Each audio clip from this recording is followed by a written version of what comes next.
Hello and welcome to Smash Hit Sports. It's bowl season, boys. We did it. We made it through. The college football playoff is set. Bowl games are set. And we have, we have a lot of bowl games to pick from, 42 of them. I feel like we have more and more bowl games every year. Am I the only one who thinks that? I think the math says that too. It feels that way. It's ridiculous. So we have Nick on and then Harrison. Harrison, welcome. You are a Mizzou journalism extraordinaire, but more importantly, you might be Missouri's finest in terms of calling exactly how good this team was going to be. You said that they were going to be damn good heading into the season, and look at it. Look at you now. I thought like 8-4, 9-3 was where I had them at. We're a game better than that, 10-2. We have a trip to the Cotton Bowl that I leave in 11 days for, which is going to be exciting. Just the tying on the bow of what's been a great season. Hopefully they can finish off against Ohio State, but I'm sure we'll talk about that game and many more in the next hour or so. Yep. So what we're going to do is we are going to go through every single bowl game. We're probably not going to dive into every single bowl game just because that would make this a 3-hour show. But we'll at least make a pick for every bowl game. And if you are a first-time listener, Nick and I have been making picks on the biggest games each and every week. I think, Nick, I'm ahead by what, like 6 games? I think you're at 107. I'm at 103 right now. So you're up only 4 now. You had like a 20. You've cut into the deficit. Yeah, I had a big lead. Looks like I have a 4-game head start, and Harrison might just beat both of us, and then we'll look like real dipshits. Yeah, if we look at win percentage, we'll have to see, because Harrison's sitting at 0-0. That's maybe better than my actual season record. We'll give you a bonus point just to start for getting Missouri right. There we go. There we go. He's 1-0. 1-0 in his last one. We'll take it. You're batting 1,000 right now. There we go. All right. So let's get into the bowl games. We're going to start with the Myrtle Beach Bowl. Ohio, Georgia Southern, December 16th, a nice and early 11 a.m. kickoff.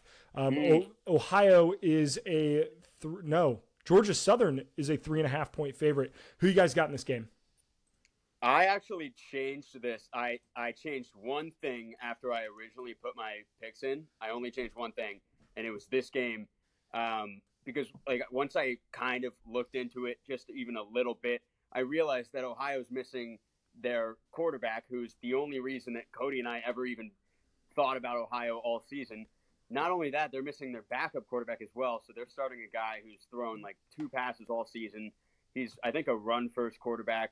And I don't know. I just had to switch it because the MAC last season was unreal. They were like 7-2 in bowl games.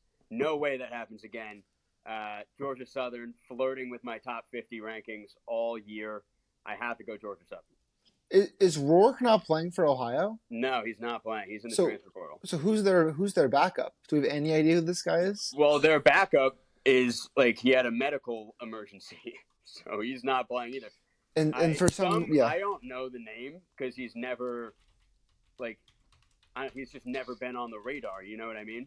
I'd be lying to the audience if I was an expert. CJ Harris was like a backup, but I assume that's not the guy who's a guy. There's a third string is a guy named Parker Navarro who has attempted a whopping 10 passes this year. I'm gonna back Mr. Navarro in Ohio. I think Ohio is a really well coached team. They're always pretty competitive in the MAC. They were 9-3 this year, second in their division. Georgia Southern, I think their running back Marcus Carroll actually just committed.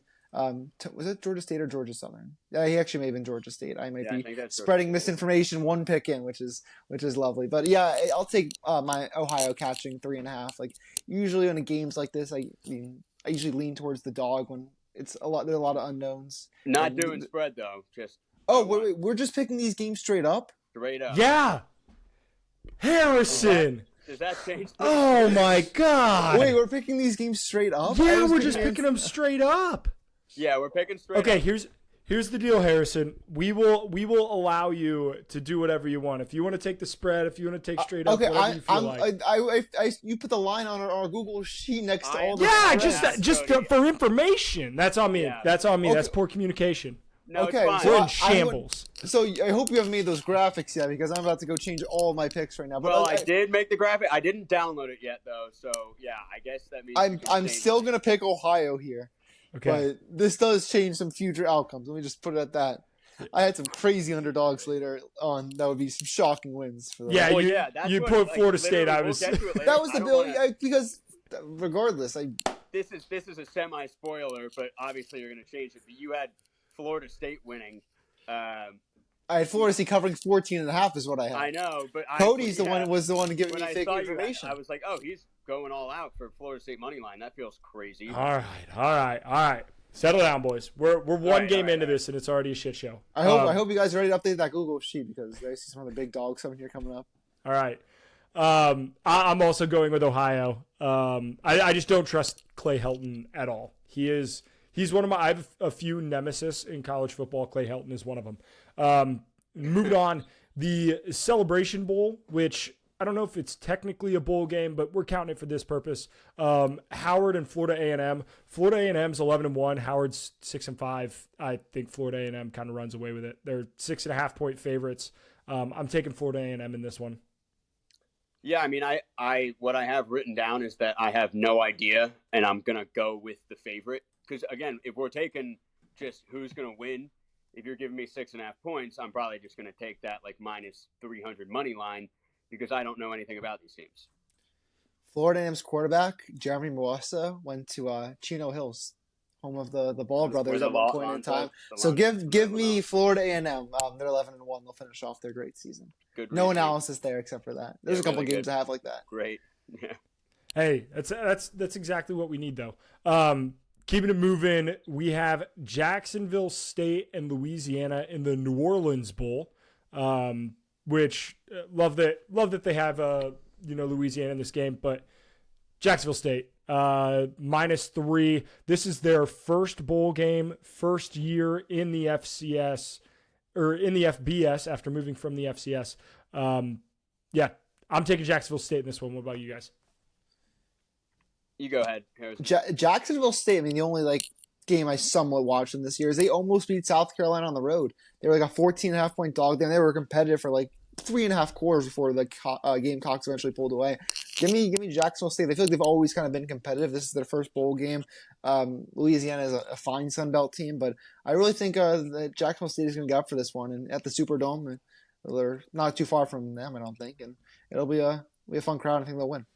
I mean, Louisiana will obviously have more fans, but I think those guys will show up for their first bowl game. Yeah, I mean, it's definitely like if you look at Jacksonville State's last 3 games, they almost beat South Carolina. That game I watched as well. It was really close for a while, and then they dismantled Louisiana Tech like 60-16 or something like that. And then they almost beat New Mexico State on the road, a New Mexico State team that had beaten Auburn the week before. Like they've been playing really well down the stretch. So I just think that Jacksonville State's hot, and there's also like what you said, Cody, the JMU effect, the idea that I'm kind of predicting. We haven't really seen these teams get the admission past the NCAA's rule that you can't make bowl games. Both of them do get to make a bowl game. So I think they're kind of going to show out as a little bit of like a fuck this rule.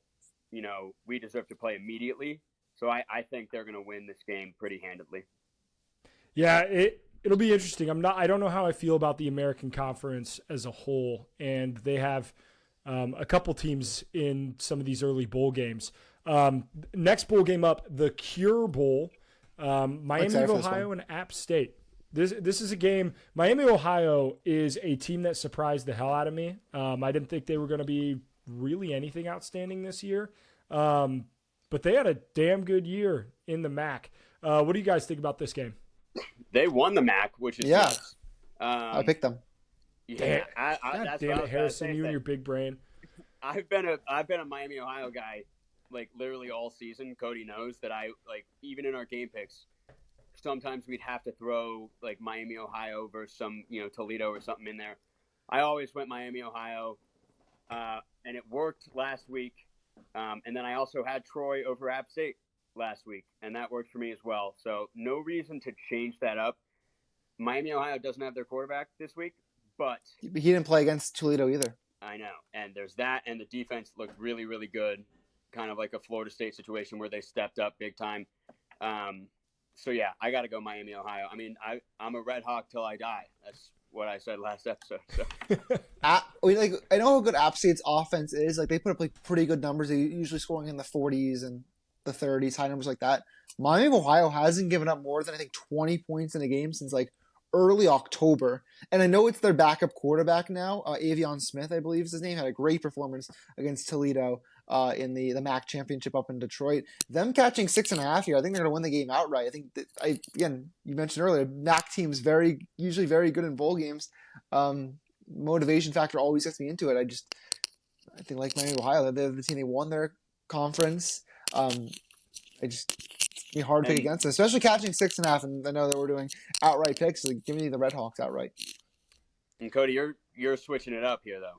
Yeah, I'm going with App State. We could have given them a clean sweep. This should be a fun game. It's not really, I mean, it's a closer game for App State, but not a home game by any means. Where's it being played? Orlando. Yeah, Cure Bowl's in Orlando. That being said, I like this App State team. They've had their ups and downs all season. Like they competed with North Carolina, and then they lost some games that they absolutely shouldn't have. I think at their best, they're one of the better group of 5 teams in the country, but they haven't played at their best as of late. I'm hoping they do with a little bit of extended rest here, some good coaching. I think you said it well, Harrison, it's kind of like a unstoppable force meets an immovable object. Like App State's got a good offense. Miami of Ohio's got a good defense. This should be a really good bowl game to watch. Yeah, and that spread is kind of suspicious. It's a big number. It favors App State kind of heavily, so I respect that pick, Cody. But yeah, we'll move on to Fresno State, New Mexico State.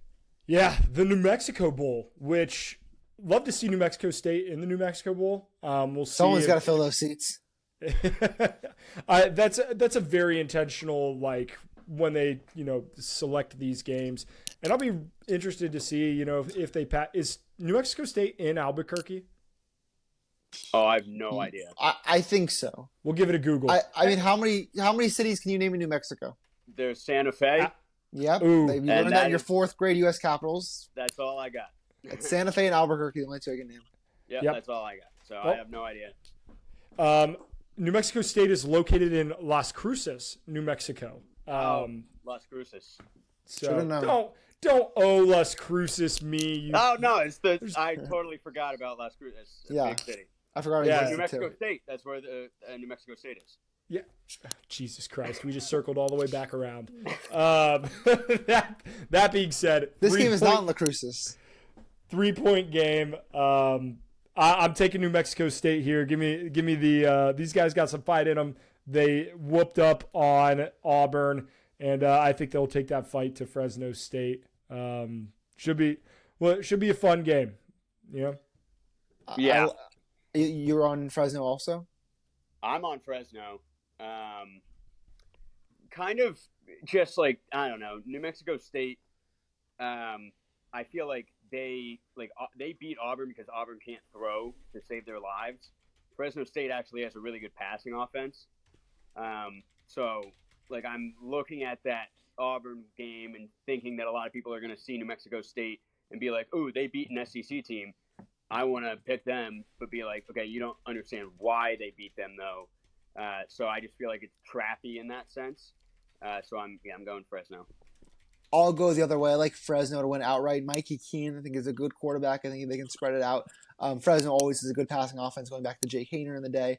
These Fresno guys have played in big bowl games before. People forget Fresno was 8-1 earlier this year. They lost their last 3 games to San Jose State, ironically New Mexico, and on the road against San Diego State. I think most of those games were kind of blowouts in that last group.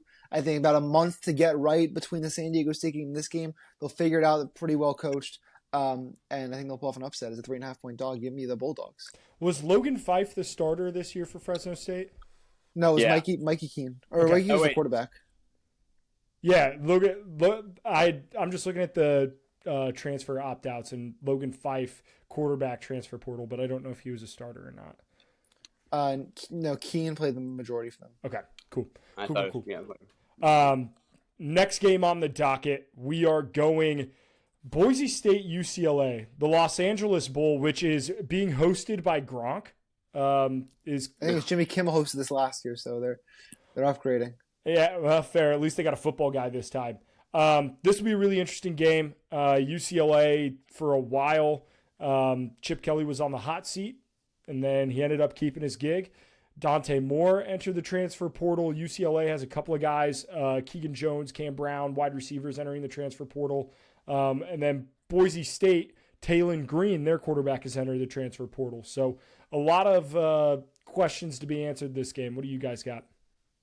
Well, what I'll say, first of all, is that Boise State is experiencing what we've talked about throughout this season as like the interim coach boost, which you see. I don't get how psychologically how it's so consistent, but a lot of the times you'll lose your head coach and then start playing really, really good football. Boise State's doing that right now. They're a completely different team.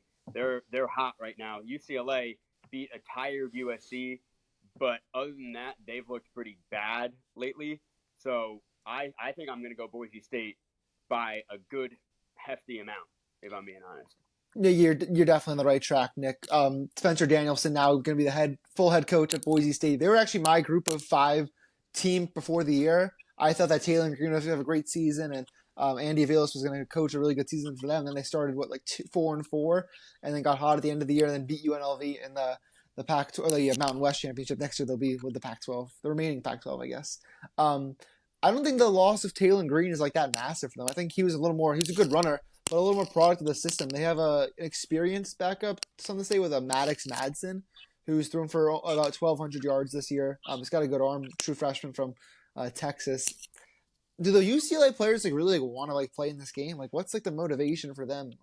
Yeah, they were 7-5. They're playing in the LA Bowl. It's not like they're traveling somewhere else. It's okay, we get up for this bowl game. They're gonna be living in their dorm rooms, their apartments still. I think it's just a game on the schedule for them. I love betting Boise in bowl games every single year. And then catching 4 points here. Who's starting a quarterback for UCLA? Is it gonna be Garbers, or did he hit the portal? Garbers has not hit the portal, so I'm assuming Garbers will probably start for them. That's my It's assumption. hard to. And UCLA their NFL guys in the defensive line are opting out.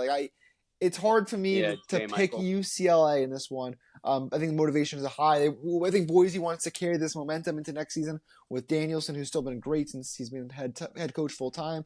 I like Boise here a lot. Fair enough. Keeping it moving, the Independence Bowl, Cal, Texas Tech, Tyler Show announced that he's transferring out of Texas Tech. That guy has been in college football forever. I think it'll be his 7th year heading into this next season. That being said, these are teams where I think they had exact opposite kind of dispositions this season. Texas Tech had a disappointing season for what expectations were at the start of the year. And Cal, I don't think anybody really expected Cal to make a bowl game, and yet here they are. What do you guys think of this matchup? I find this game very interesting, actually. Yeah, I agree completely. I feel like it's going to be a battle of 2 really good running backs. Jaden Knott for Cal, Taj Brooks for Texas Tech. Both of them returning. Both of them should eat.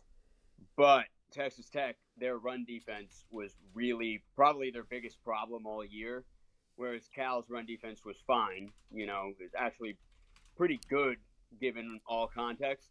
And just for that reason, the fact that I don't think either team's going to throw their way to a victory, I have to go with what looks like the better matchup running-wise, and that's Cal for me. This is a 9:15 p.m. game in Shreveport, Louisiana. On the Saturday, I don't even know the weather is going to be. Right now it says it's going to be 45. And do you think these California boys want to play in this?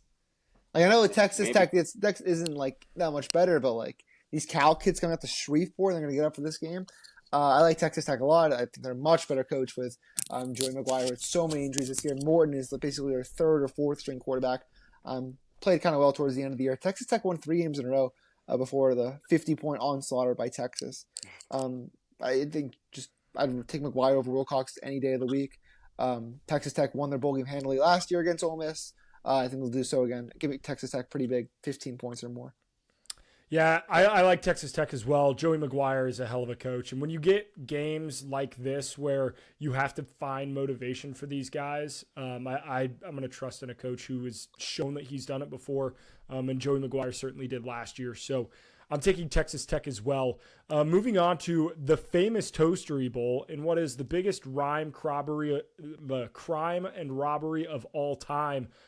This bowl being moved from the Bahamas to Charlotte. Oh yeah. Damn, what WKU and Old Dominion, you got to be. Have you read the Reddit thread about the Bahamas Bowl? No.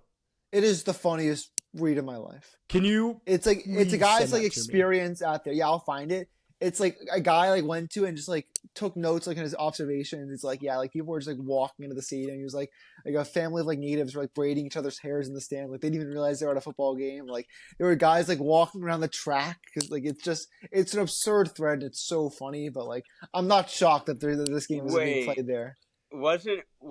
Wasn't Oklahoma State versus Western Michigan? Was that the Bahamas Bowl back in 2014? The one with the lateral? I don't think it was Oklahoma State, but it definitely was Western Michigan. I could not tell you who they played. Like you know what I'm talking about? That game. Yes. Like that lateral. And and they went for 2 and threw an incompletion. Yes. Yeah, but I feel like when I was watching that game, I saw people like walking the track. And yeah, that's like, it's not like media. That's just on? like strangers. Just like, oh yeah, there's a football game going on my track. Crazy. But okay, so where I'm going with this game, I'm going Old Dominion. My reasoning is a little bit flawed probably, but I just feel like Western Kentucky has been a bigger name in the group of 5 for a little while, and Old Dominion is a school that probably a lot of casuals didn't even know existed. So as far as just like who, like you said, Cody, needs to find that motivation, I feel like Old Dominion is like, you know, let's go make a name for ourselves. Let's go win a bowl game. Whereas Western Kentucky, you know, they didn't meet their expectations this year. I don't think they're going to care that much. So yeah, I'm going Old Dominion. This might be the bowl game I probably have the least amount of analysis for. I know Austin Reed is a great quarterback for Western Kentucky, but I think he's opting out. Is he in the transfer portal now?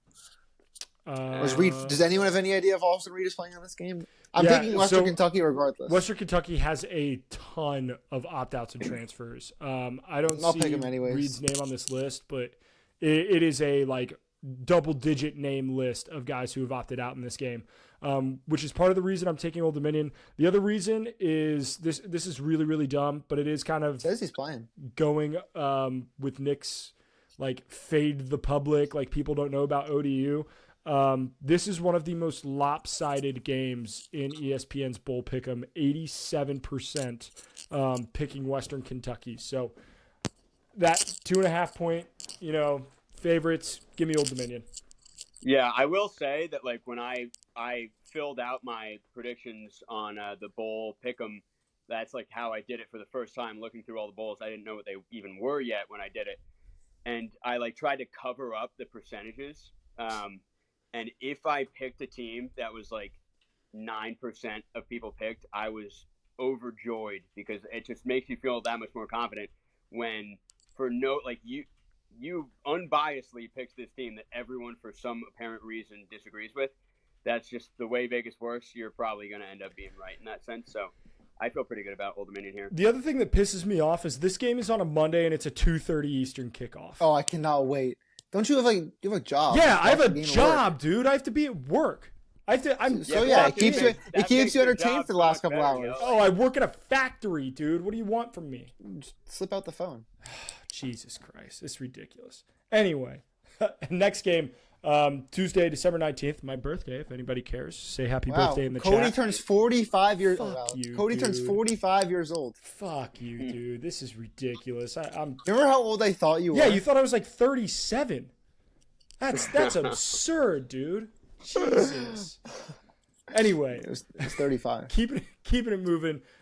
Frisco Bowl, Marshall, UTSA. UTSA is a 10-point favorite, and for damn good reason. They are just a much better team. Jeff Traylor, the fact that I'm kind of surprised that he hasn't gotten one of these Power 5 jobs. I don't know if he's kind of waiting for the right one to open up or what, but he's an unbelievable coach. So I'm riding with the Roadrunners here. Yeah, I feel like this should be a blowout. A little part of my brain is saying like exactly what I just said for Old Dominion, that maybe I'm not considering this enough. because I just saw it and was like, okay, UTSA was a lot of people's sleeper this year in the group of 5 to like make the New Year's Six Bowl. They finished the season pretty strong. They went like 7-1 in the American Conference. So I'm going UTSA, but there is a little inkling in me that's like maybe you're being a little too confident about that. But UTSA was so good at the end of the year. Like clearly they were like tanking their first couple games, like trying just to get the conference play because Harris was hurt and they had other injuries on the offensive line, a couple on the defensive side. Then they just rolled through conference play before they had a couple of bad turnovers against Tulane that ultimately cost them. Is this Frank Harris's last game in college? There's no way that guy still has eligibility. Yeah, it's got to be, dude. He's like your age. Yeah. Oh, fuck you. God damn. No, but he is legitimate. No, he's close. Like I'm turning 28. He's not far off. He's up there. But give me Frank Harris. Give me UTSA in Frisco. I don't know how far that's from San Antonio, but I'll assume it's close-ish. My Texas geography is not great. But give me UTSA in this one. The only thing that does work. Marshall's they're frisky though. Marshall is frisky, and UTSA has never won a bowl game. They are 0-4. Does anyone? Oh, so they're due. Yeah. Oh, okay. All right. That's hey, how it works. there we go. Good. I like that. They're due. Marshall has won 2 games since September. They won their last game. That's insane. They beat Arkansas State by 2 touchdowns to make a bowl. That's insane. They gave up a lot of points. Keeping it moving, the Boca Raton Bowl, USF and Syracuse. Wait, you're in Boca right now? Yeah, the stadium's like 5 minutes that way. Hell yeah. Are you going? I might show up next Thursday. I mean, if it was 5 minutes away from the stadium, you have no reason not to. It says tickets are $25. That's like $15 more than I want to pay for this game, though. Yeah, fair enough. Fair. USF Syracuse. Syracuse is a 3-point favorite. Obviously, they have a new head coach, but Fran Brown is not coaching this game. What are you guys' thoughts? I feel like both these teams kind of stink butt. I don't love – like I'm kind of just surprised that they both made a bowl in the first place. So I'm kind of leaning towards the fact that I thought USF was going to be really bad, and Syracuse is getting points. So I'm just going to go with Syracuse for that reason. I love South Florida. This might be like one of my favorite. They're a 3-point dog in this game. Yep. This might be one of my favorite bowl bets. I like what Alex Goldwich is building, their head coach. I think they're going to be like good in a couple of years. Like 9-ish wins, like competitive in the American good. I think they're very well coached. Byron Brown, their quarterback, was like decent this year, over 3,000 yards. I did an interview with their wide receivers coach, LaDamian Washington, a month or so ago. He's a Mizzou guy. He's a motivational speaker. He's a super like cool person, and like I don't know, I'm like a big fan of him. And like he was able to hype up the program. I'm like, man, these guys are going somewhere, and they're going to be here. And like Syracuse doesn't care about this game at all. Like I don't think Syracuse is very good whatsoever. I think the motivation is to be through the roof for South Florida. This is a team that won like 2 games last year. I think that the Bulls, as an underdog especially, will get this done. I think they should be favored, and I think they're going to win. Yeah, I'm taking USF as well. Hey, remember, it's a USF team. They were tied with Alabama at halftime. Yeah. Just saying. I knew you were going to say that. People forget.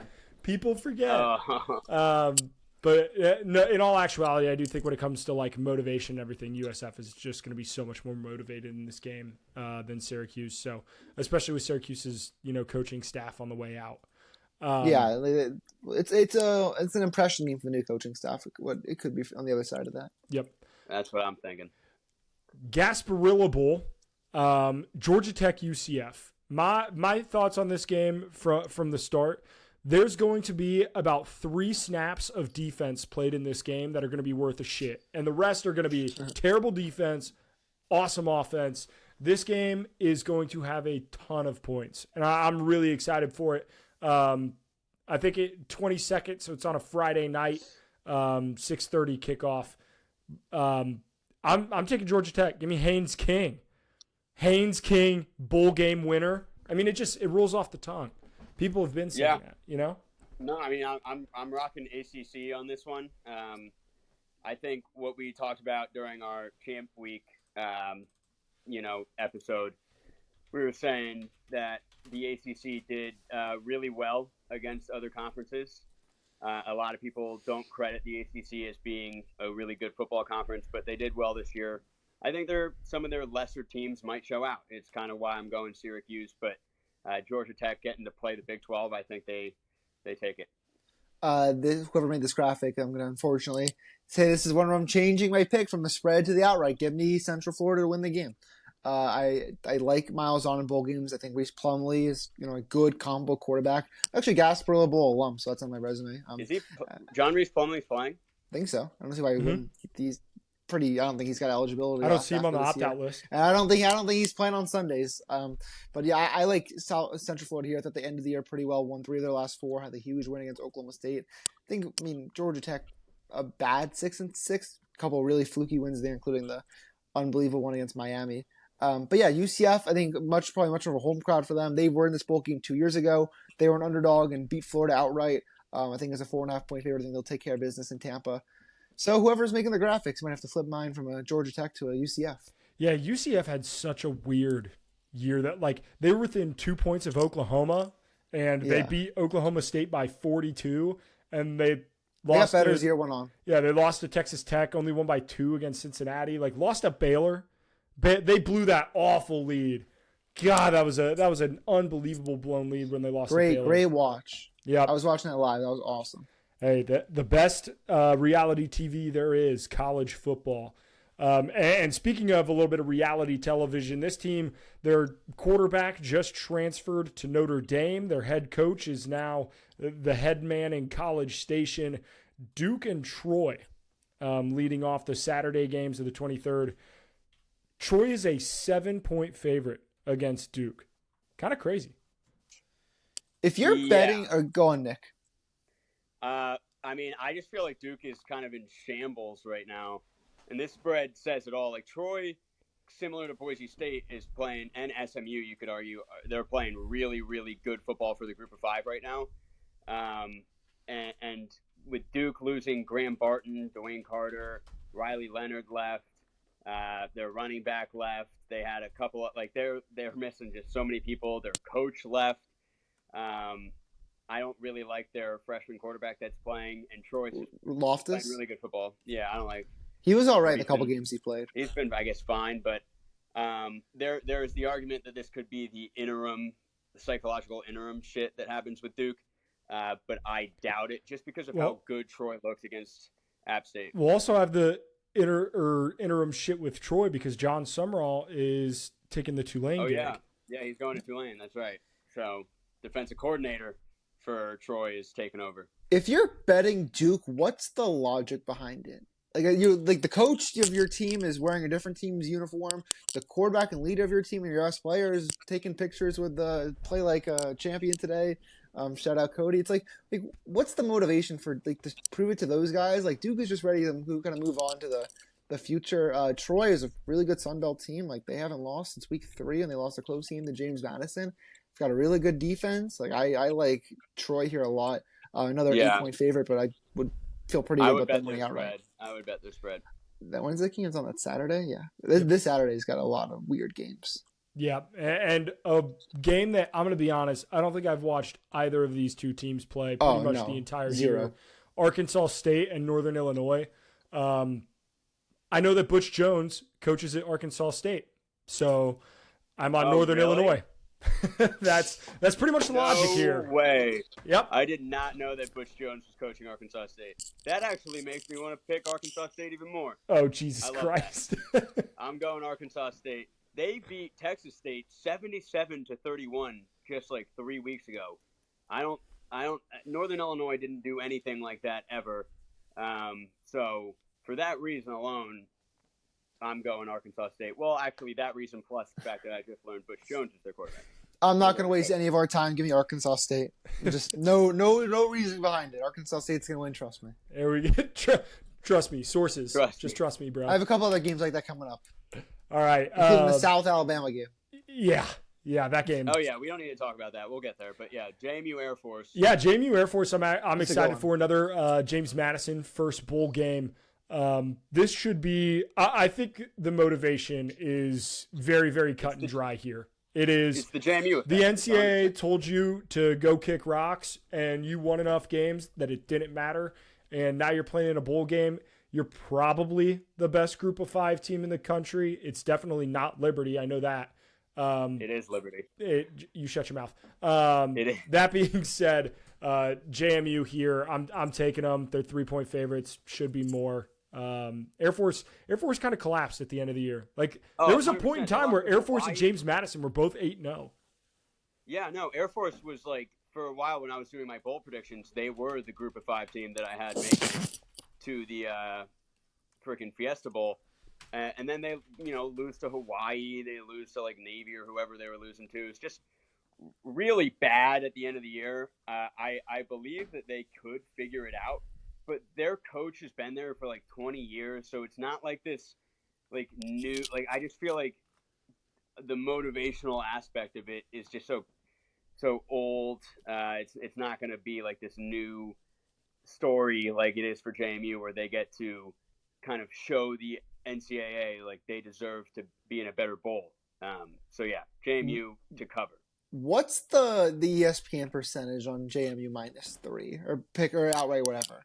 I bet that number is like close to 90. It's actually not as high as you'd think. I think it's like 77-23.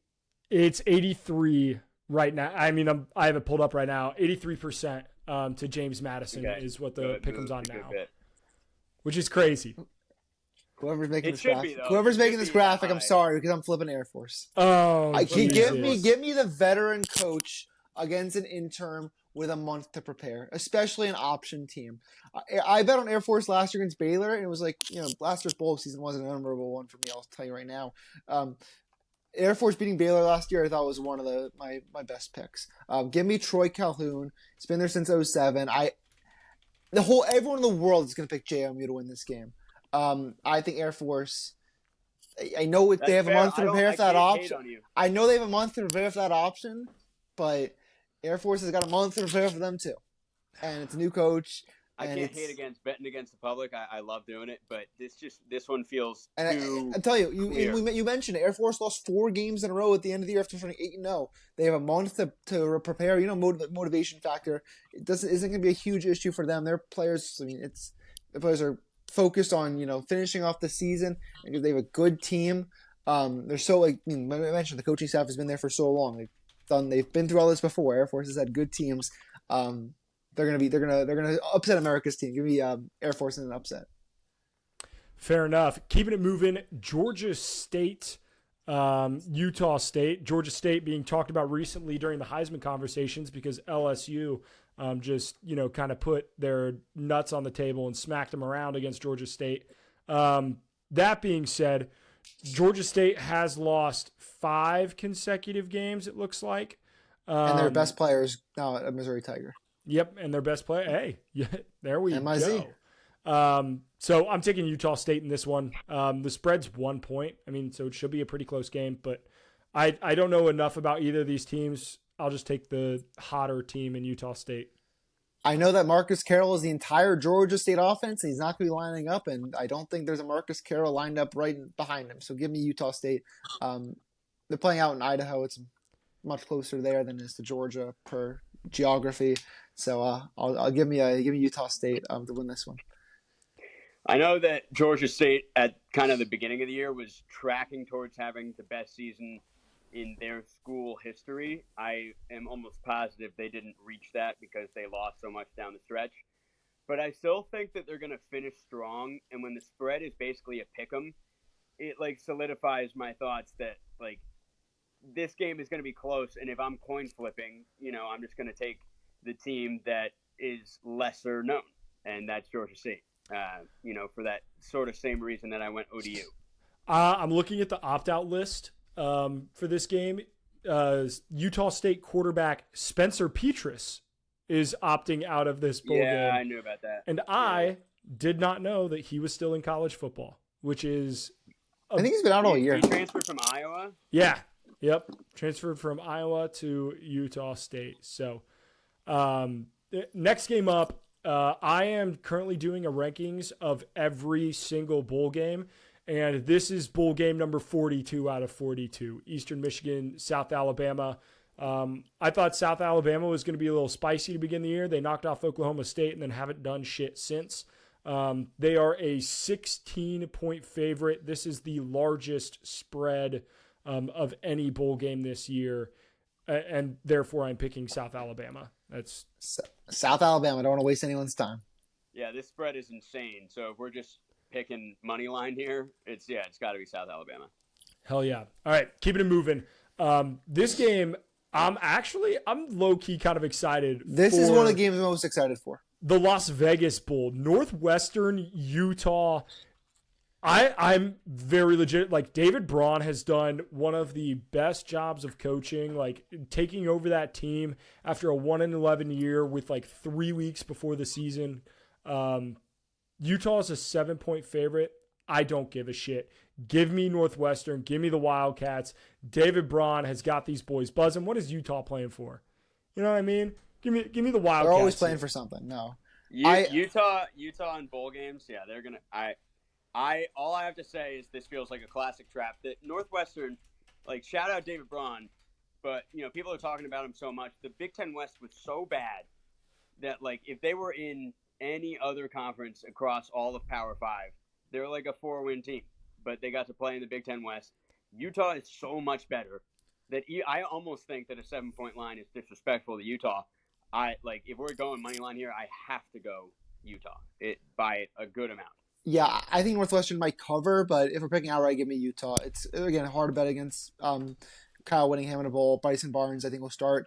This Utah team is going to return all 11 starters on offense next year, or 10 plus getting Rising back next year. That's crazy. Rising's, watch out for them next year. And the Big 12 is going to be probably down next year. 12-0, not out of the cards for Utah. I think they kept the momentum starting with this one. Well, not if they have to play my Arizona Wildcats. Yeah, I think they do, but I think that game's in Salt Lake, so true. It'll be a tough one. But I like Utah to win this one outright. Can never bet against Whittingham. Northwestern might cover, though. For what it's worth, Kyle Whittingham has lost his last 4 bowl games, dating all the way back to 2018. Yeah, but they've had to play in the road. They played Texas. They played Penn State. They played Ohio State. Tell me what the record against the spread in those are. That I do not have. Actually, no, probably not very good. I do not have that up in front of me. But they should have beat Ohio State. That was so dumb. I was so mad. They had a backup running back playing corner against Jackson Smith. And Smith and Jigba had 347. And they still almost won that game. So, I mean, I still think Utah, they give it their all. They don't need that motivation. And Northwestern's just not there. Yeah, that was one of the best New Year's Six Bowls of recent memory, that Utah-Ohio State game. Keeping it moving, the Hawaii Bowl. This is the farthest any team has to travel for a bowl game this year. Coastal Carolina, going from Myrtle Beach all the way out to Hawaii. I'm sure they travel like a week in advance probably. Yeah, and they get to enjoy the nice weather out there, which is good for the mental health in December. I'm kind of upset that this game's not on Christmas Eve. Wasn't it always on Christmas Eve? Last year it was. I'm pretty sure it's been that way forever, and it's just nice because you just get to throw on some football while you're waiting for Santa. But yeah, I mean, I'm going San Jose State. They looked pretty good at the end of the season. Coastal Carolina was just really up and down this year. Regionally, you should go San Jose State as well. If you're looking at the spread, it makes sense to go San Jose State. So I'm going San Jose State. Give me Jared Guest as the backup for Coastal to win outright against San Diego State. I'm a pretty pro-Coastal person a lot of the time. And I think this is I feel like something weird always happens in the Hawaii Bowl, and especially a team is a 10-point dog. Won't be shocked if they pull off an outright upset. So give me Coastal to pull this one off. I know both of you are going with the other team. Yeah, I'm going with San Jose State as well. But Coastal has done well against bowl games or against bowl teams this season. They have wins against App State, Arkansas State, Old Dominion, Marshall, Texas State. All of those teams made a bowl game. So it's a pretty impressive resume. I'm still riding with San Jose State. I'm a Grayson McCall guy, and I don't know enough about Coastal's backup to feel confident in that pick. So I'm riding with San Jose State there. The Quick Lane Bowl. Thanks. Oh, you got anything?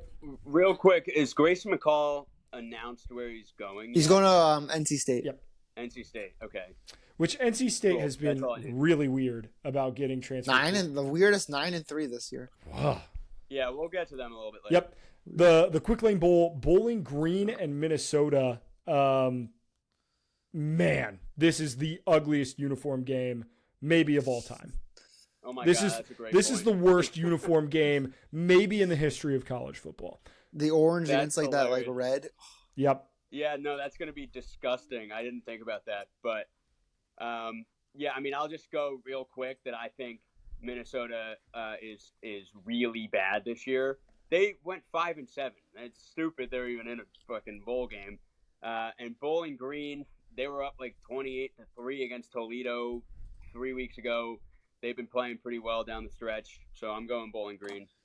Yeah, I think this is like an obvious pick. I like Bowling Green a lot. I think Minnesota does not. I think Minnesota has. I think this is equal talent. I think Minnesota has MAC talent. I don't think there's more than one or two NFL players on that roster. And their quarterback Kaliak Manis is opted out or he's in the portal. Yep.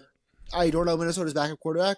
He's probably just as bad as Connor Bazelak, who's Bowling Green's quarterback, who's not very good either. I think Bazelak's starting for them.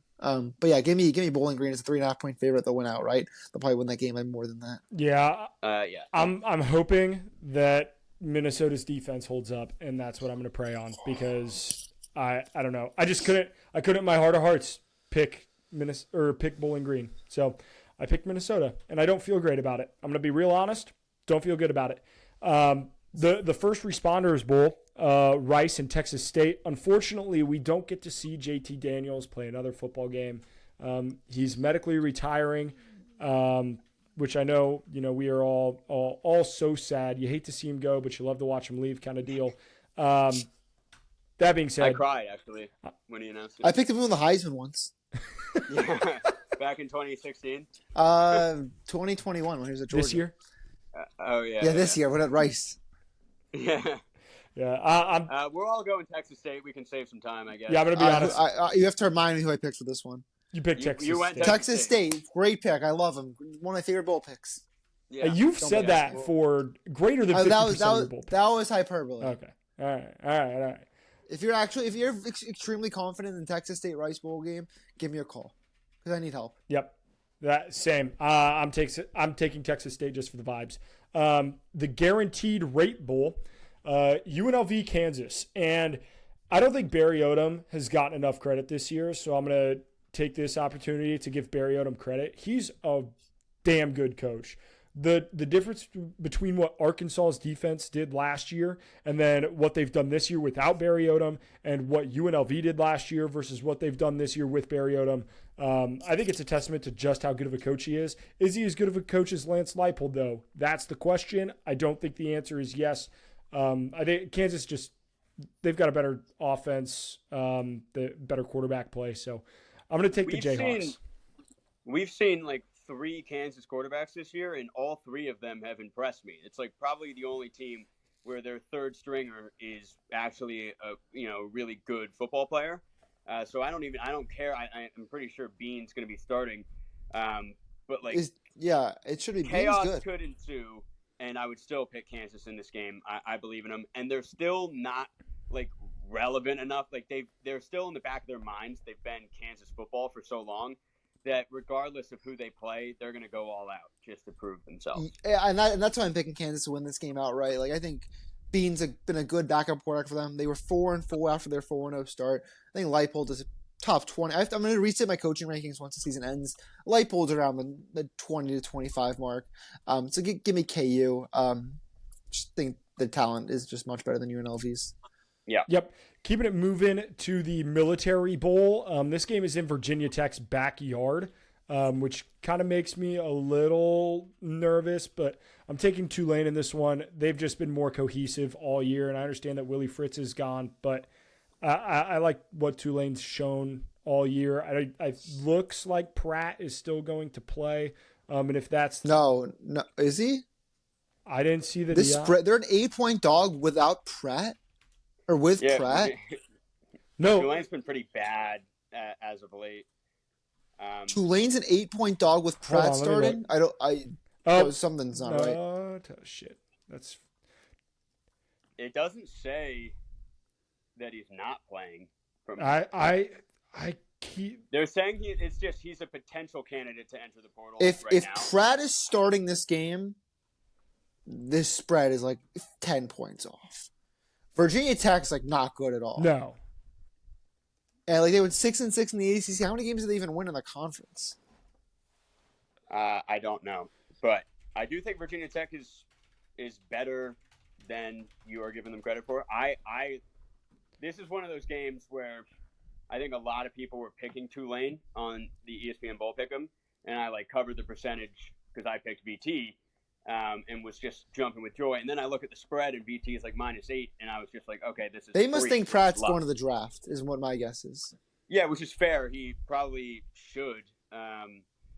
If not, he should definitely transfer. So, like, I feel like there's no way that he's playing on Tulane, like, again next season. So, yeah, he's probably not going to play in this game. I don't even care. Even if he was playing, I'd still go Virginia Tech. Yep. Yeah, give me. I'll take the risk that Pratt does play. I don't even want to call it a risk, but yeah, give me Tulane. I still think they have a really good defense. I don't think Virginia Tech is very good. From watching them in ACC play this year. So yeah, give me Tulane outright. Yep. The Duke's Mayo Bowl, everybody's favorite bowl game, at least they've got a pretty good social media presence. North Carolina, West Virginia, a little 5:30 kickoff. I'm going to keep my thing brief here. I think North Carolina is just incredibly more talented than West Virginia, top to bottom on that roster. And I understand that they have similar records, but I think the talent disparity between 8-4 North Carolina and 8-4 West Virginia is pretty big. So give me North Carolina. Do we know who's starting at quarterback for Carolina?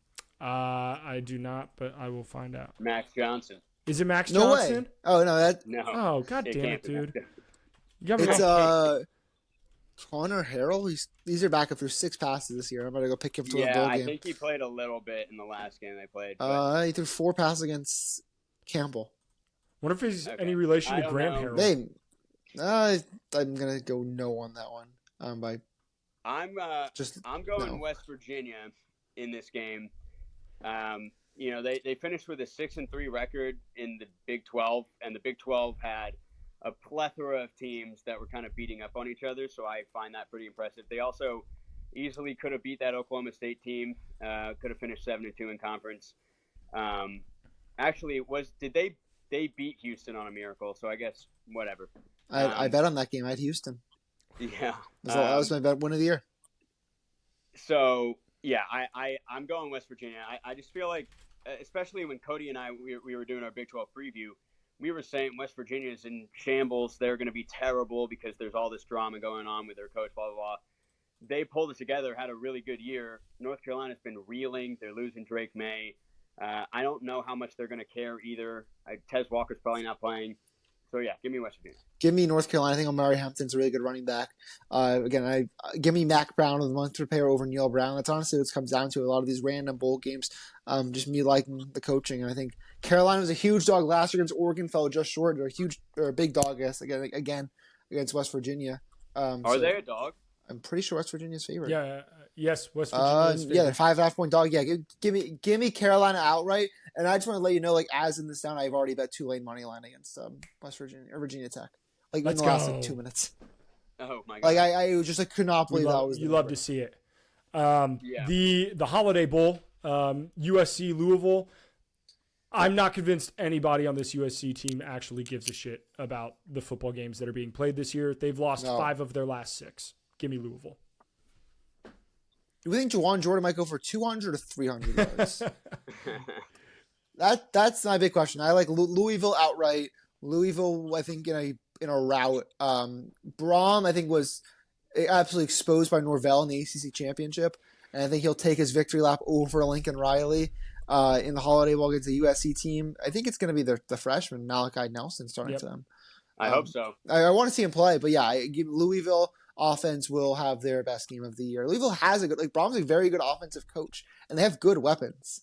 So Thrasher. Oh yeah, no, Louisville. and Plummer. They were scoring a good Like amount. they had one bad game, and people think the offense isn't very good. Like give me Louisville They over looked bad USC. against NC State. They will score 50 points in this game, if not more. Louisville was really up and down. Really weird season for them.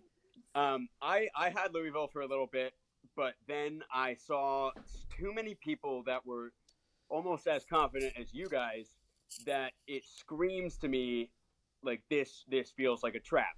And it's probably more so a spread trap than it is an outright trap.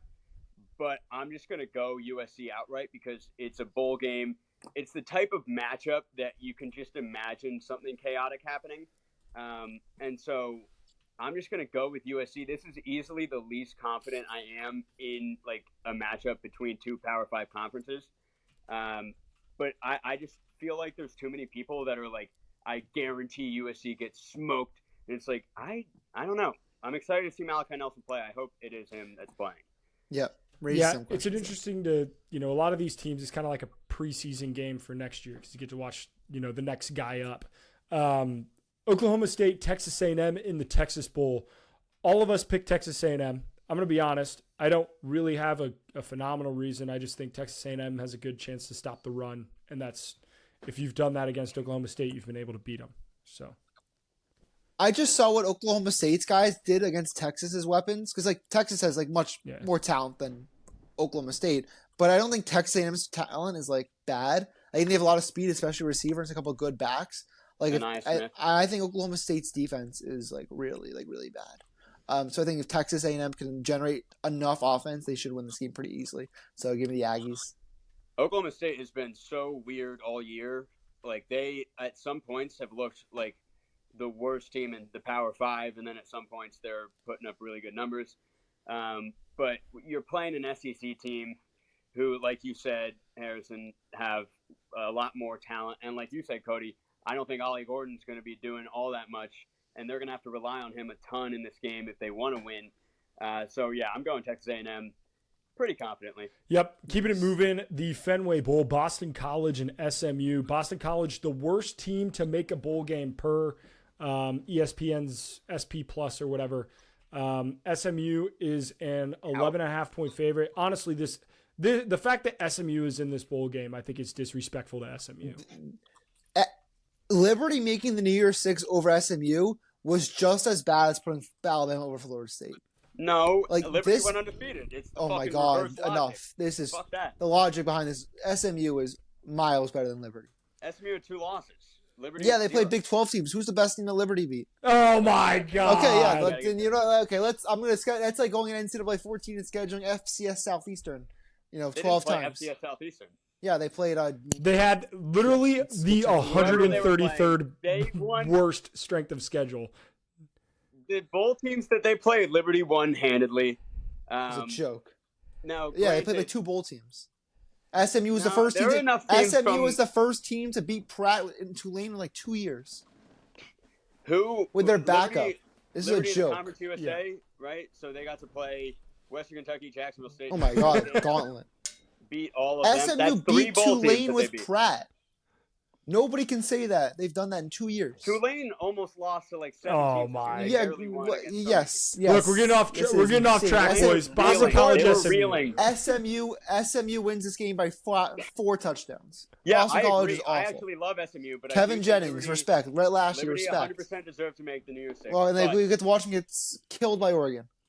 Yeah, we'll see. But yeah, I'm going SMU. I'm shocked that ESPN thinks Boston College is the worst team to make a bowl game when there's teams like Howard and Minnesota that made it. Yeah. Who's better on neutral field, Howard or Minnesota? It's a great question, but I would take Boston College for us both, considering they lost to Florida State by like 2 on the road. So yeah, I mean, I'm still going SMU, but I do think this has trap potential. In a similar way with Louisville, but I'm not changing this pick. All right, keeping it moving. The Pinstripe Bowl. I'm going to keep this simple. I'm taking Rutgers because I don't think Miami cares that much. Harrison, you know Miami is as good as anybody. I mean, this was your team growing up. What are your thoughts on this game? I think they're going to lose. I've seen Miami lose in this game like 3 times. Rutgers. I think the Rutgers cares about this game a lot more. Like Shiano, it's close to home. they're used to the weather more than Miami is. Even though Miami played a pretty good game against Boston College. So yeah, give me give me Rutgers. The running back, I'm blanking on his name. Yeah, something like Monongi, that. is that his name? Manon guy, he's really good. Over I think over 1,000 yards this year. Miami backup quarterback Emory Williams. Like Rutgers cares about this game more. Rutgers is gonna win. I like Emory Williams. I think he's done pretty well as a backup in Miami. I'm going Miami here. It's a little bit of an ACC homer pick. Again, I think the Big Ten was just pretty garbage all around the board. And, maybe some people want to pick Rutgers just because it's a newer team in a bowl game, and Miami is such a big name. So they're like, ooh, this feels like an upset. But I have to go Miami here. Fair enough. Just have to do it. The Pop-Tarts Bowl. This should have been Notre Dame. God damn it. Anyway. I cannot believe Notre Dame's playing the bowl game there. We'll Crazy. get to that later. Anyway, NC State, Kansas State. NC State, a very weird team this year. Kansas State, I think, actually was also kind of a weird team because they ran a 2-quarterback system there for a couple weeks to end it. Avery. Yeah. That being said, I'm taking NC State just because I like Dave Dorn. I like NC State. I think they do a good job. So they've switched quarterbacks this year. They've gone through all sorts of shit. Doesn't matter. They still went 9-3. So give me the Wolfpack. I'm changing my pick here. I like Kansas State. I think Avery Johnson, he's got enough reps as the season goes on. I think he's ready to get a full start and a good game. David Giddens, their running back, super talented guy. Or DJ Giddens, their back, I should say. Yeah, DJ. I trust Kleiman a little more than Doran. I just think that Kansas State is going to get it done. I don't even know who's starting a quarterback for NC State. Do we know? It's not MJ Morris. Not MJ Morris. Brennan Armstrong, maybe. Give me Kansas State. Yeah, I like Kansas State for sure in this game. DJ Giddens at points in this year has had like 350-yard games with like 5 touchdowns.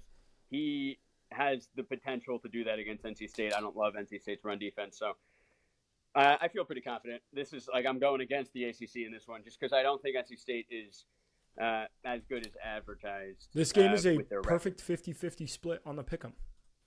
Interesting enough. Keeping it moving, the Alamo Bowl, Oklahoma, Arizona. So excited. God damn it. Arizona's just been so fun to watch this year. They've been so fun to watch. And it doesn't look like there are a ton of opt-outs for either team in this game.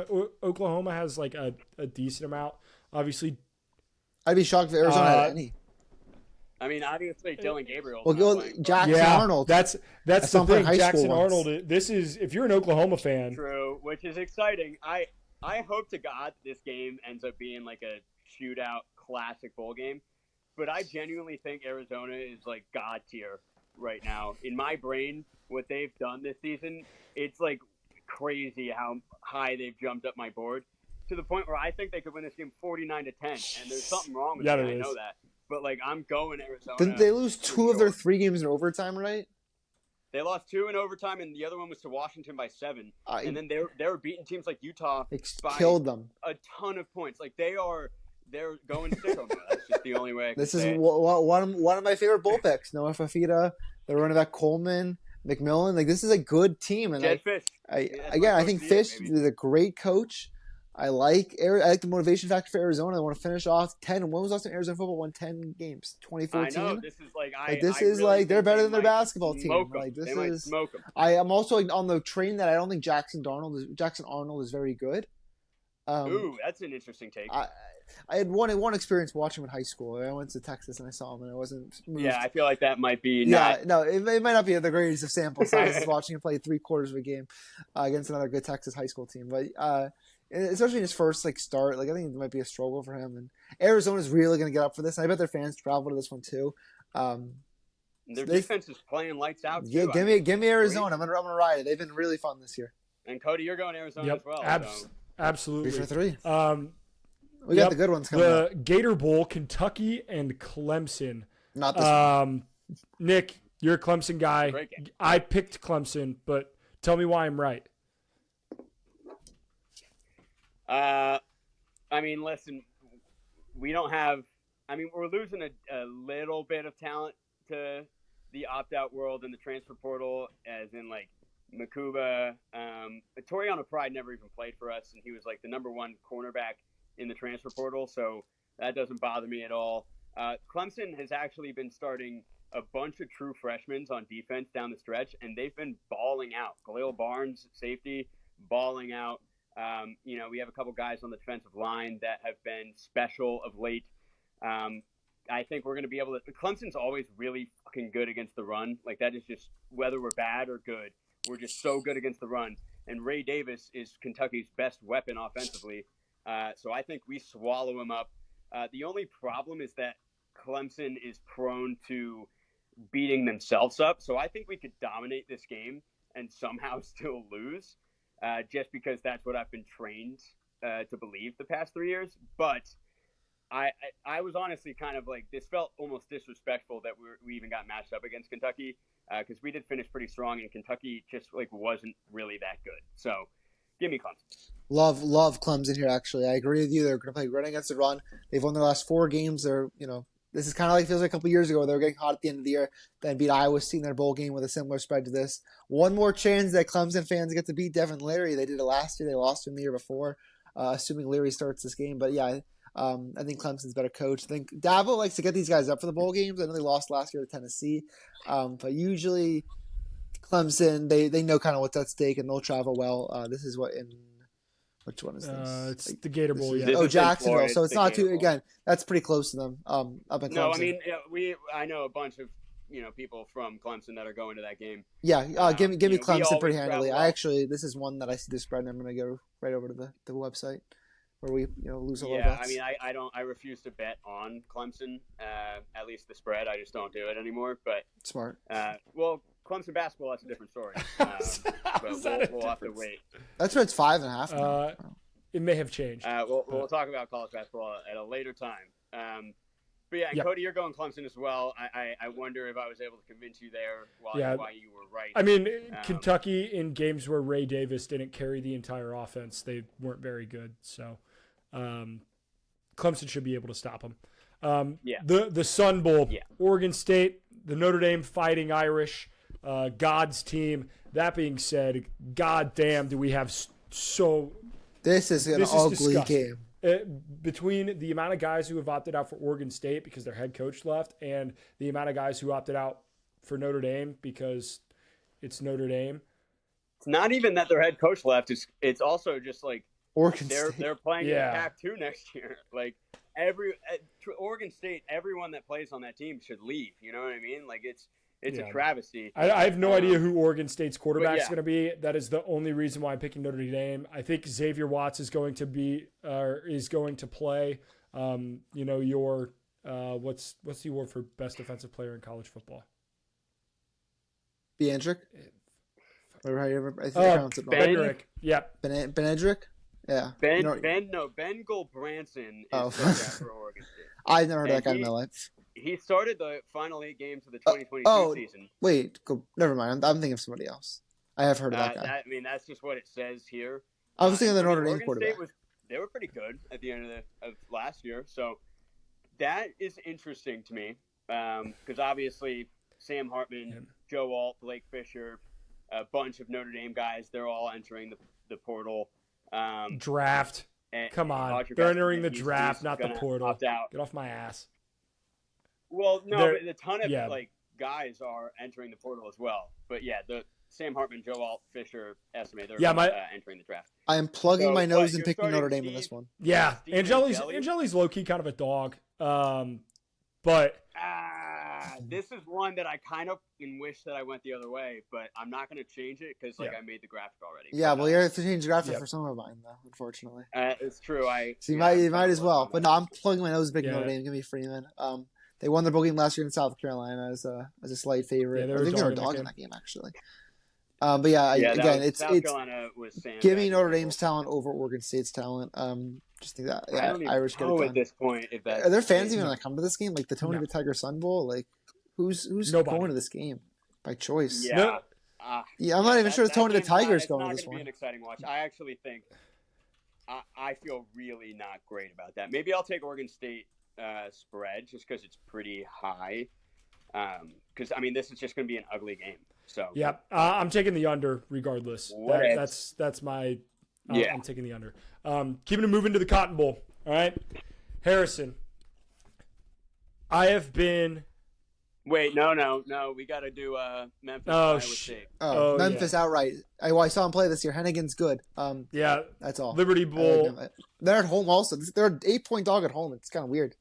I'll mess around and pick Memphis. I'm Nothing to lose. taking Memphis as well. Liberty Bowl. Why not? I'm taking Iowa State. The spread speaks for itself. Probably right. Yeah. Yeah. Right, well, now I don't want to be. There, now I don't even want to be right if I picked Iowa State. Gross. Cotton Bowl. Okay, Harrison. I want you to speak into existence why this game is so meaningful for the Missouri Tigers and why they are going to have an 11-win season. Okay, can I actually give you the opposite? What is Ohio State doing here? What does Ohio State have to play for? This is a program that their goal was to win playoff games and beat Michigan. And, Ryan Day hasn't done either of those since he's been there. Then what, they're going to get excited to go play Missouri in the Cotton Bowl? This is Missouri's motivation cannot be any higher than it is right now. 10-win season. Cody Schrader, best running back in college football. Brady Cook, outstanding this season. Luther Burden is already being talked about as a Heisman guy for next year. Not a single player is opting out. Even Ennis Rakestraw, who's been injured for a lot of the second half of the year, is going to try to give it a go. These players want this game so badly, and Ohio State, they simply think this game is beneath them. Their quarterback already quit on the team. They have other players who already opted out. I know that Boca said he's playing and so is Burke, but I'd be shocked if Maserati Marv does. Missouri's going to get up for this game. No Marv, no McCord. I don't think Devin Brown is good at all. I don't think he can throw the ball. I think Missouri's going to get a pass rush on him. Inexperienced in his first start. I think Ohio State's defense is one of the better ones, but I don't think they've seen receivers like Luther Burden and Theo Weiss and Mookie Cooper this year. And Missouri's just going to put this off in the sunset. This 11-win season. They ended 2013 at the Cotton Bowl. They'll end 2023 at the Cotton Bowl.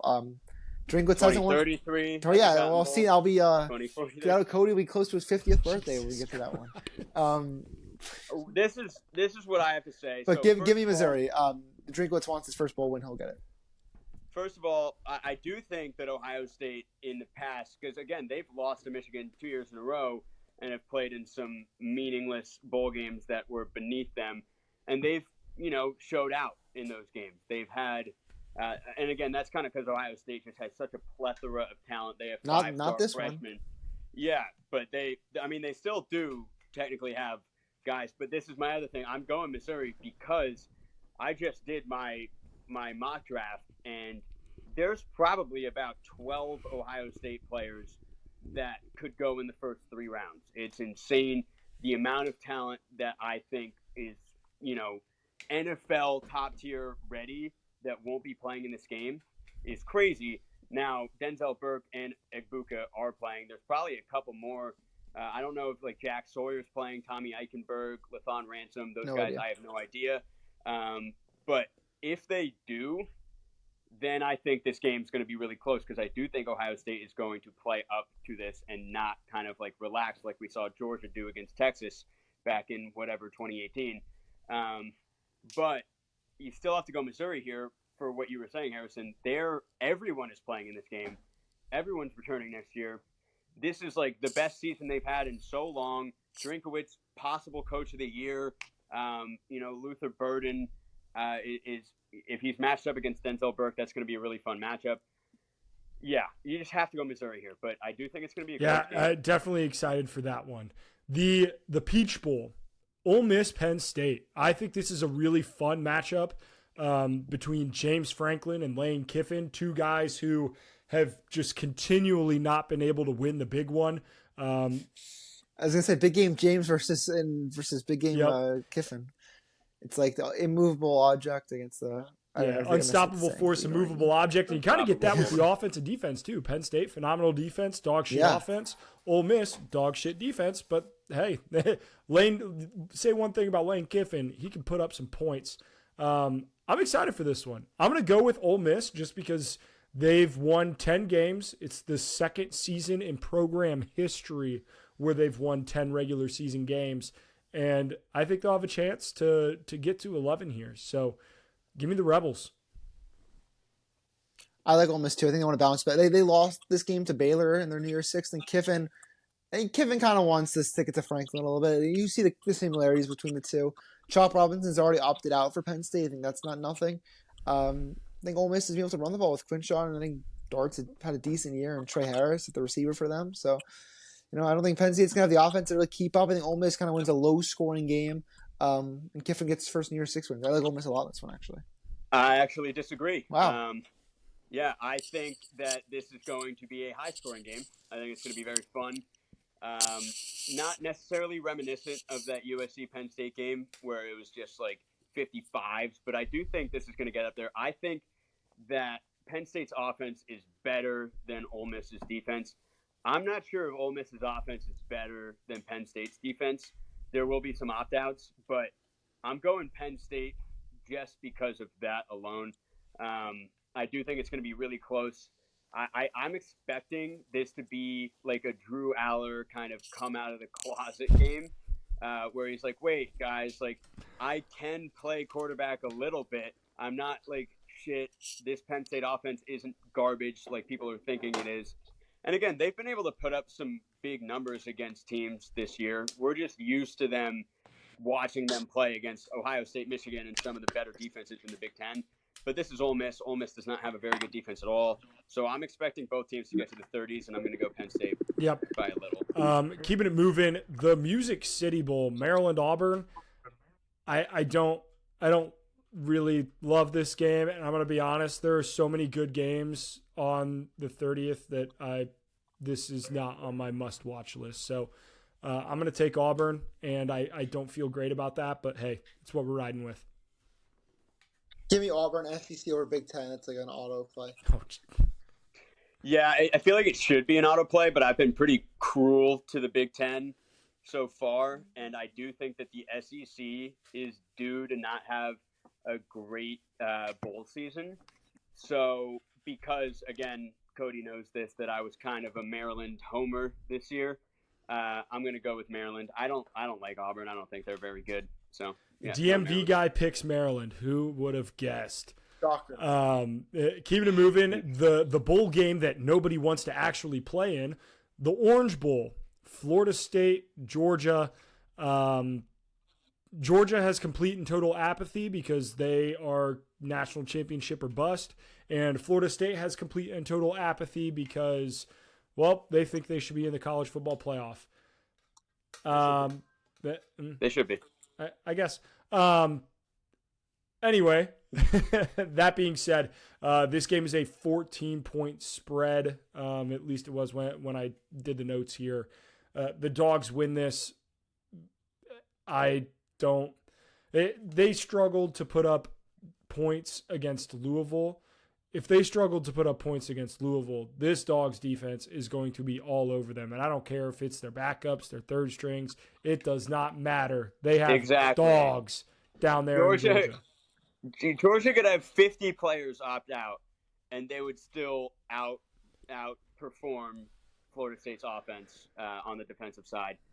And this is the thing. Like, if we were doing spread like Harry thought, I would be very inclined to take Florida State because I really, really, from the deepest part of my soul, want them to cover this spread so that we can look back and say, like, yes, the committee did fuck up, or at least, like, it's an argument. Because if they got smoked by Georgia and Georgia has a bunch of players not playing and so on and so forth, then it's just going to be like, all right, Florida State, you sucked, and the ACC's, sucked, blah, blah, blah. So I want this to be like a redemption moment where Florida State doesn't have opt-outs. They play this game. They go all out. I just don't think they're going to be able to win.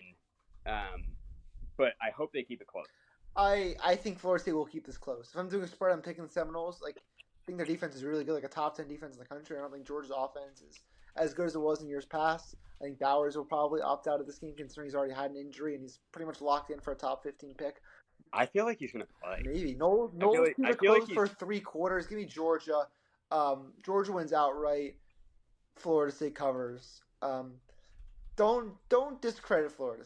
I think Norvell will get the guys up for it. I think that they really want to play and really want to. I finish hope. off The this only perfect problem is game. like they're fucking trying to boycott even playing the game. They'll play the game. There's just too much drama going on. But I do agree that I do think. I think they really want to, like, the motivation for Florida State, I think, is a lot higher than for Georgia. I think the motivation for Florida State arguably could be the highest of all time in any sport ever. It's just a matter of, like, do they use it? Are they going to, like, I'm pretty confident drink that fuel, or are they going to just say, like, fuck this? Yep. So I hope they do. The Barstool Sports Arizona Bowl.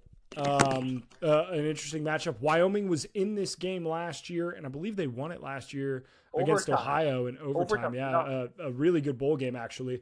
And then Toledo, obviously, Big Cat has the keys to the city there. But this isn't a Barstool show. Wyoming is a 2.5-point favorite. I'm actually really excited for this game. 82% of people in the bowl pick'em picked Toledo.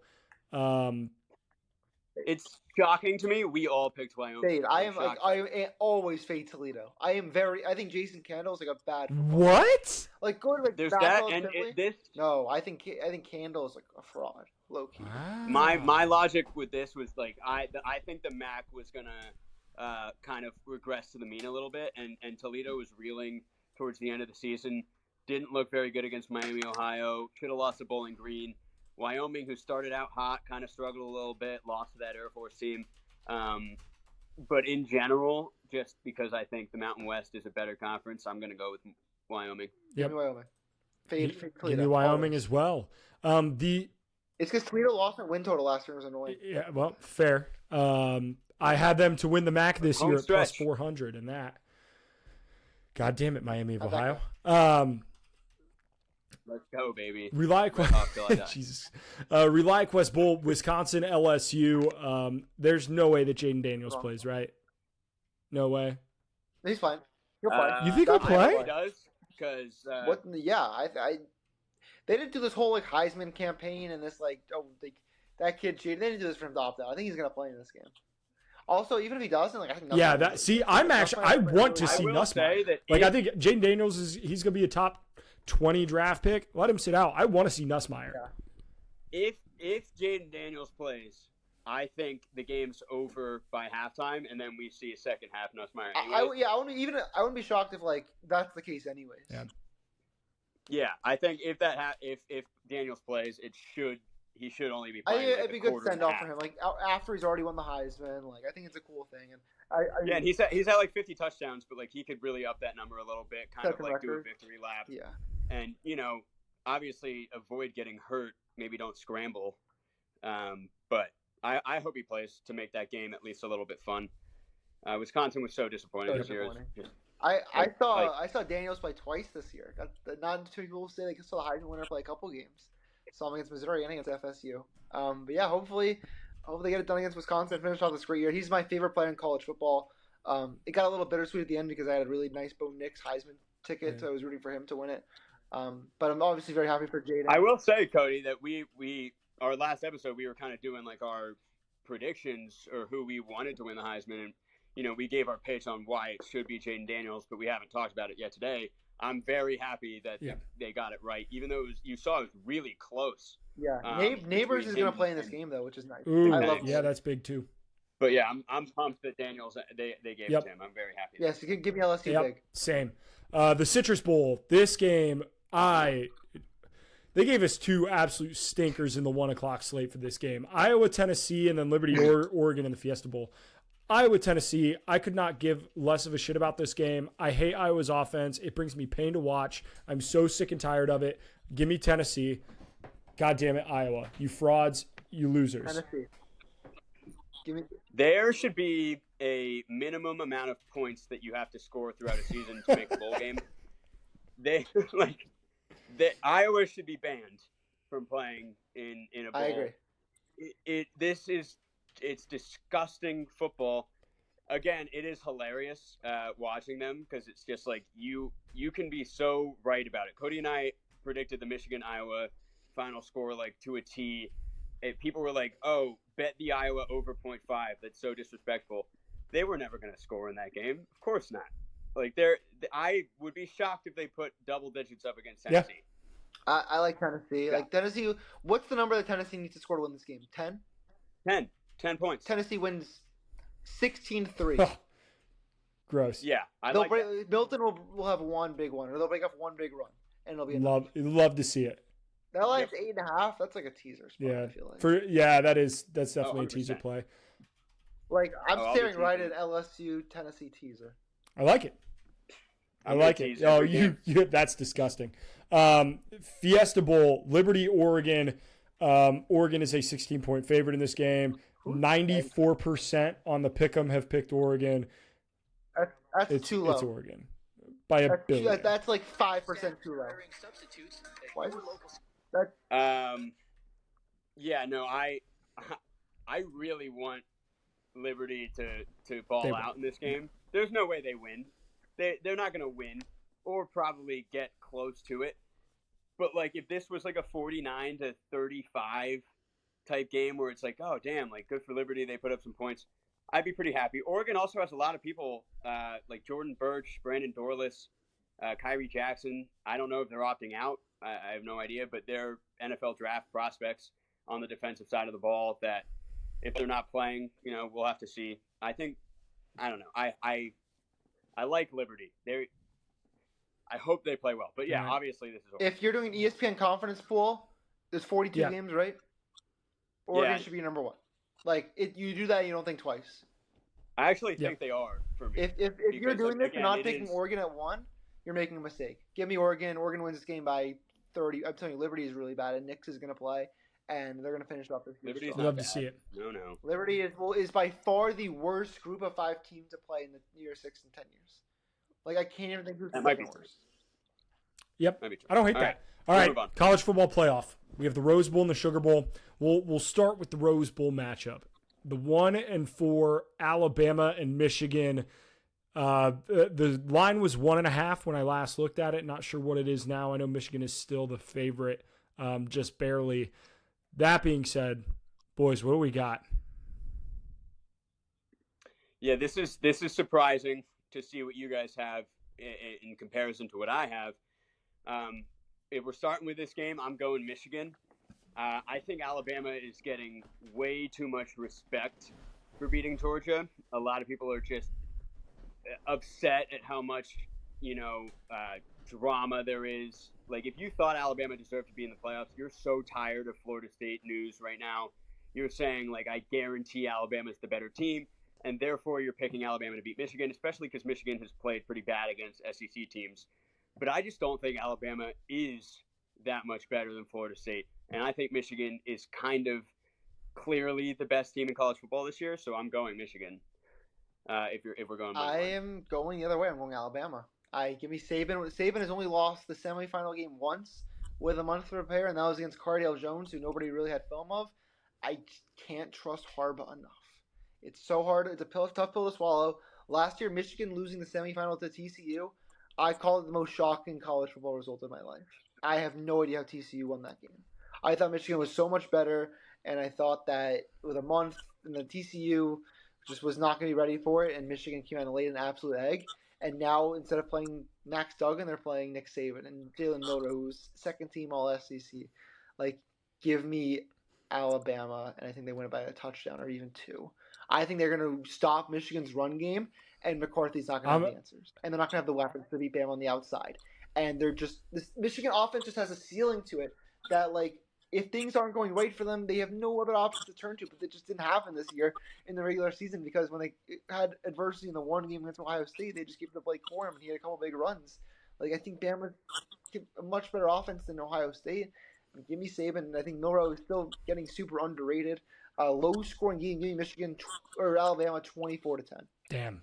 I'm taking Alabama. If I would have said this sentence in September, I think I would have laughed at myself. But I think Jalen Milroe is like a pretty easily a better quarterback than J.J. McCarthy. I'm not a fan of J.J. McCarthy, and what Jalen Milroe has done in the second half of the year has been, I mean, if he had that caliber of season through all 12 games, Jalen Milroe would be talked about in the Heisman contending. He was that special towards the end of the year. But yeah, if you give Nick Saban a month to prepare, it's onions. So give me Alabama in this one. Let me ask you something real fast. I asked this on my show last week. Who is the worst unit on the field in this game? And why is it Michigan's offense is not close? Wait, worst unit? The worst unit in this offense, game. defense? Offense, defense. So there's 4. Michigan offense, Michigan defense, Bama offense, Bama. Yeah. It's Michigan's offense. I don't think it's close. Yeah. Probably. Just some food for thought. Yeah. Yeah, which is interesting. But I do think that if you take into account, like, it's really, like, wide receivers specifically, and then, like, arguably a little bit QB play, because I think Michigan has a better running game than Alabama does.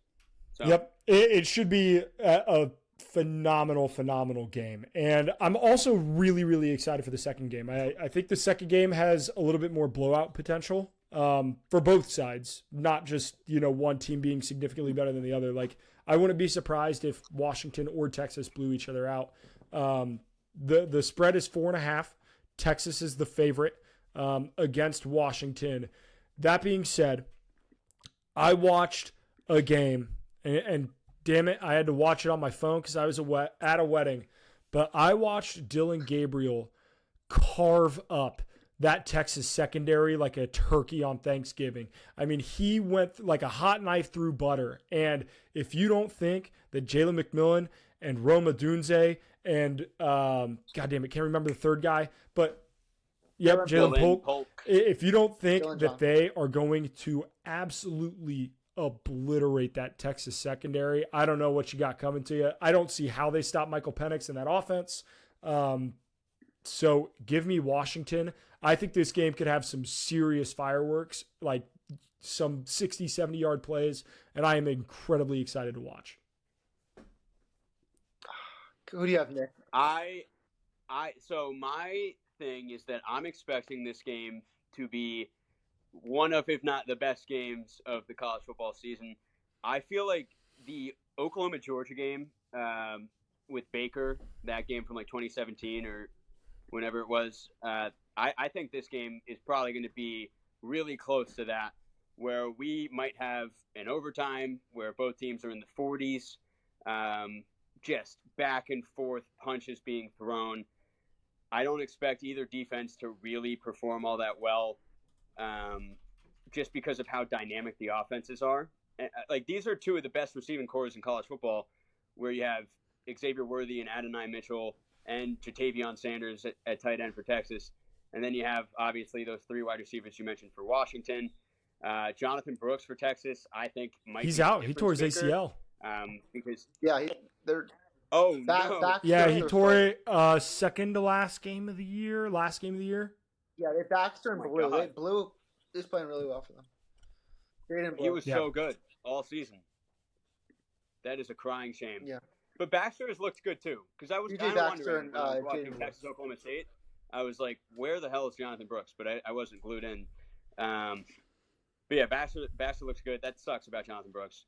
So then, yeah, I mean, I think this is really a coin flip in that scenario, but I'm still going to go Texas. Right. I'm not changing that. I'm with Cody. I originally thought I was picking Texas, and I flipped. I think I'm picking Washington. I think I trust DeBoer a lot more than I trust Sarkisian, and I think Texas's DBs might really struggle with Washington's receivers.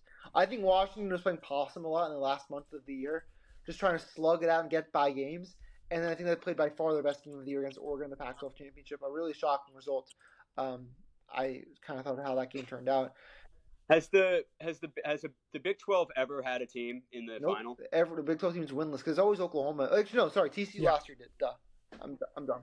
Oh yeah, they're Mickey Mouse though. But yeah, give me Washington. The Pac-12 hasn't had, except for Oregon the first year. Never mind. See, hour 33 doing this year, Brady starts to fall up a little. For sure. I like Washington to pull off the upset. I think with a month to get healthier, because even McMillan was still kind of banged up in the Oregon game, and he still played really well. A month to get healthier, I think they're able to dial up some nice stuff. This is going to be a really fun game offensively. Super high scoring. Give me Washington in the 40s to get ready, and then we'll get Washington and Alabama for the national championship. Yep. But I might change my opinion on this, but for this sake, once this graphic's out there, this is it's like set in stone. It's like a tattoo. It's like you can't. No doubt. Yeah, so I'm kind of with you where, like, I think there's a chance that I'm like, damn it, I wish I went Alabama, but Michigan. I feel good about Texas, but Michigan, Alabama. It's just I don't know. It just feels like Michigan has to do it this year, right? So No, Harbaugh will have a chance to win it all with the Bears. With the amount of talent they're losing. Yeah, next year. Exactly. So, like, if they're not going to do it, like, come on, fucking just get it over with for the love of God and go win. And I do think Alabama's a bit overhyped right now. So, yeah, we'll see. But that wraps it up. This is kind of an hour and a half is a little bit what I thought. Goes by fast. Yeah, it always does. Yeah. Thank you guys for listening. If you made it to this point, all of Harrison's links will be linked in the description. And if you're watching on YouTube, you're seeing it at the bottom of the screen. Go give him a follow. You'll see him on ESPN one day, even if you don't follow him now. So get used to the name because you will be hearing it. That being said, fellas, thank you guys for coming on, and let's have a hell of a bowl season.